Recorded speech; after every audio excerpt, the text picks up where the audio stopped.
அஸ்ஸலாமு அலைக்கும் கைஸ். இன்னைக்கு வந்து முதல் நோன்பு, அதுவும் வீட்டில் வந்து திறக்க போகிறேன். ஸோ முன்னாடி வந்து 13 வருஷமாக நம்ம வந்து கத்தார்லேயே வந்து காலத்தை கழிச்சாச்சு. இன்னைக்கு தான் வந்து 13 வருஷத்துக்கு அப்புறம் முதல் முறையாக நோன்பு வீட்டில் திறக்க போகிறேன். இதை வந்து நான் எப்படி உணர்றேன் அப்படின்னாக்கா, ரொம்ப சந்தோஷமாகவும் ரொம்ப ஒரு ஹாப்பியாகவும் இருக்குது. என்ன அப்படின்னா, ஃபேமிலியோடு சேர்ந்து நம்ம நோன்பு திறக்கும்போது அதில் கிடைக்கிற சந்தோஷங்கள் அதை சொல்ல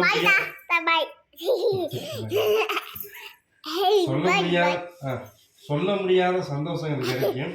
ஸோ இந்த மாதிரி சந்தோஷத்தை நிறையா பேர் மிஸ் பண்ணிட்டு வெளிநாட்டில் வந்து கிடந்து வேலை பார்த்துக்கிட்டு வந்துக்கிட்டு கிடைக்கணும்.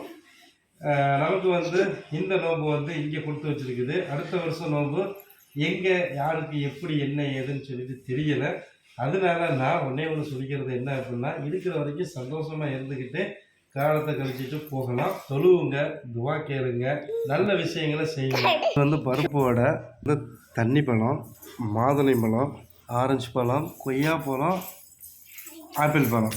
இந்த கொய்யா வந்து வீட்டில் காய்ச்ச கொய்யா. அப்புறம் சட்னி இருக்குது, அப்புறம் நோம்பு கஞ்சி இருக்குது, அப்புறம் சர்பத் இருக்குது. ஃப்ரூட்ஸில் வந்து ஒரு மாதிரி செஞ்சு வச்சுருக்காங்க. அதுக்கப்புறம் தண்ணி இருக்குது, எங்கேயும் சர்பத் இருக்குது. இது வந்து உளுந்த வடை இருக்குது.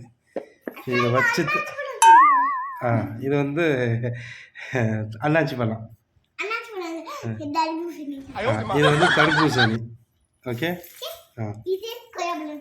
அது கொய்யாப்பழம், டேட்ஸ் இருக்குது. ஸோ இன்றைக்கி வந்து இதைத்தான் வச்சு இப்போ நம்ம நோம்பு திறக்க போகிறோம்.